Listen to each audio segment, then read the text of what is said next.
ভাইরে, আপনাদের মনে আছে তনুর কথা? কুমিল্লা ভিক্টোরিয়া সরকারি বিশ্ববিদ্যালয় কলেজ 2014-15 সেশনের মেধাবী ছাত্রী সোহাগী জাহান তনুর কথা বলছি, যাকে কিনা 2016 সালে কুমিল্লা সেনানিবাসের মতো সুরক্ষিত স্থানে ধর্ষণ করেছিল। সেই তনুর কথাই বলছি। শুধু ধর্ষণই নয়, তাকে নির্মমভাবে কষ্ট দিয়ে হত্যা করেছিল সেই নরপিশাচরা। পুরো বাংলার আমজনতা তনু হত্যার বিচার চেয়েছিল। লাখ লাখ ছাত্র জনতা রাস্তায় নেমেছিল। ফেসবুকে সবার প্রোফাইল কালো হয়ে গিয়েছিল। ইউটিউবে হাজার হাজার ভিডিও বানানো হয়েছিল তনু হত্যার বিচার চেয়ে। কিন্তু ভাগ্যের কি নির্মম পরিহাস, এত বছর পরেও তনুকে কে বা কারা হত্যা করেছে সেটাই জানতে পারলো না প্রশাসন। এটা প্রশাসনের ব্যর্থতা বলবো নাকি তনুর বাবা মায়ের পোড়া কপাল বলবো আমার জানা নেই। তনুর বাবা মা এতটাই অভাগা যে তাদের মেয়ের সাথে কে বা কারা এমন জঘন্য কাজ করেছে সেটাই জানতে পারলো না। আমরা এতদিনে তনুকে নিশ্চয়ই ভুলে গেছি, কিন্তু তনু মরে যাবার পর আমাদের একটা মেসেজ দিয়ে গেছে। মেসেজটা হলো, এই দেশে মেয়েদের বাড়ির বাইরে যাওয়া উচিত না। আপনাদের কি আবরার ফাহাদের কথা মনে আছে, যাকে কিনা ফেসবুকে নিজের মতামত প্রকাশ করার জন্য নির্মম ভাবে পিটে হত্যা করা হয়েছিল? আবরারকে যারা হত্যা করেছিল তারা সবাই মেধাবী ছিল। দেশের সর্বশ্রেষ্ঠ বিদ্যাপীঠ বুয়েটে পড়াশোনা করত। কিন্তু এত মেধাবী হয়ে লাভ কি হলো? যদি এটাই বুঝতে না পারে কেউ মত প্রকাশ করলে তাকে মেরে ফেলতে নেই। আবরার মরে যাবার পর আমাদের একটা মেসেজ দিয়ে গেছে। মেসেজটা হলো, এই দেশে যা খুশি তাই বলা যাবে না। আপনাদের কি তোফাজ্জলের কথা মনে আছে?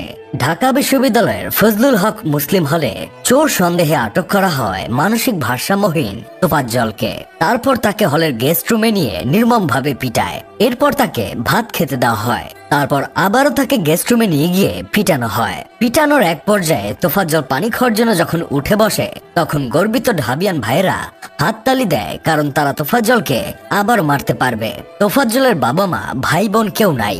2015 সালে এই অভাগার বাবা মারা গেছে। 2019 সালে মারা যান মা। এর মাঝে প্রেমিকার বিশ্বাসঘাতকতায় মানসিক ভারসাম্যহীন হয়ে পড়ে তোফাজ্জল। তোফাজ্জলের বাবা মা মারা যাবার পর তার বড় ভাই তোফাজ্জলের দেখাশোনা করতেন। কিন্তু কপাল পোড়া বলে কথা, তার বড় ভাইও 2023 সালে দুনিয়া থেকে বিদায় নেন। এরপর তোফাজ্জল আর কখনো সুস্থ হননি। তোফাজ্জলকে যারা মেরেছিল তারাও মেধাবী ছিল, কিন্তু এই মেধার কি দাম যদি মানবিকতাই নষ্ট হয়ে যায়? তোফাজ্জল মরে যাবার পর আমাদের একটা মেসেজ দিয়ে গেছে।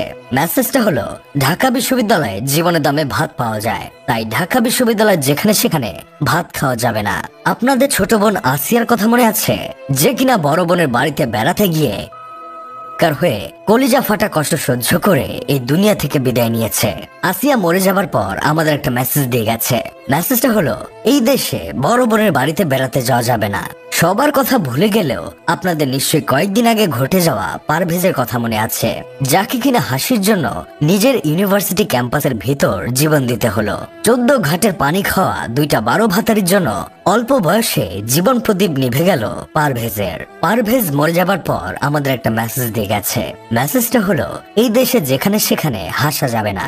যাই হোক, শেষমেশ আমি গোলাম হোসেন একটা কাজের কথা কই। একটা দেশ যতই উন্নত হোক না কেন, সেই দেশের আইন ব্যবস্থা যদি দুর্বল থাকে, তাহলে সেই দেশের সাধারণ নাগরিকদের কোনো নিরাপত্তা থাকে না। দেশে স্বৈরাচার সরকারের পতন হলেও দেশের আইন ব্যবস্থা এখনো নড়বড়ে। উপদেষ্টা মহোদয়দের উচিত দেশের অর্থনৈতিক চাকা সচল রাখার পাশাপাশি আইন ব্যবস্থার দিকে নজর দেওয়া, অপরাধীদের দ্রুত শাস্তি দেওয়া, আর তাদের শাস্তি দেওয়ার প্রক্রিয়া যেন এতটাই নির্মম হয় যেটা দেখে অন্য কেউ এমন জঘন্য কাজ করার চিন্তাও করতে না পারে।